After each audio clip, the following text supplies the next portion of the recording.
Hey everyone, today we get a story of God versus Saul. When Saul was told that David was at the camps in Ramah, he sent messengers to arrest David. They saw a group of prophets in a prophetic frenzy with Samuel staying there as their leader. God's spirit came over Saul's messengers and they also fell into a prophetic frenzy. This was reported to Saul and he sent different messengers and they also fell into a prophetic frenzy. So Saul sent a third group of messengers and they did the very same thing. So Saul went to the camps at Ramah and God's spirit came over him too.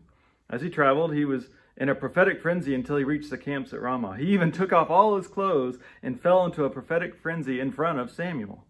He lay naked the whole day and night.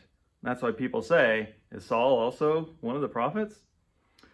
So what does it look like to be defeated by God? Since we're in a book that's the time of kings and conquest and those sort of things, we probably think first of like military battles.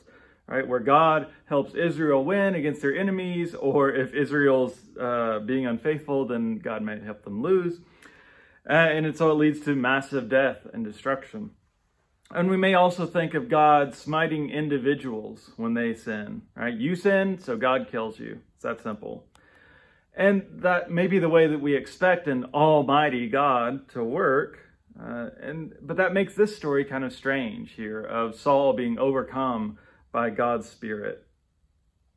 So if we believe that Christ is God's final word, then we have to see that the truest way that God defeats evil is seen in the cross. It's seen in Jesus. That's how God judges and defeats evil. It always has been, and it always will be.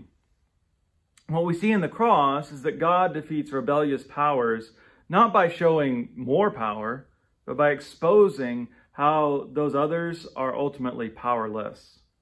It's best expressed in the verse from Colossians 2:15, where it says, He disarmed the powers and authorities and exposed them to public disgrace, triumphing over them by the cross. And so I think this odd story of Saul is a great example of how God truly works. Saul is exposed, literally. He's stripped of both his clothes and his dignity.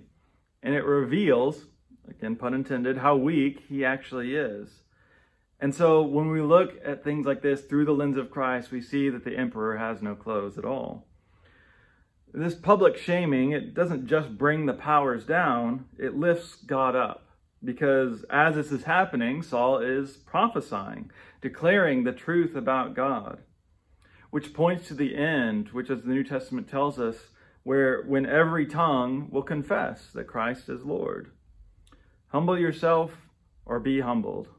That's just the way it works. Either way, everyone is going to come to know God in the end.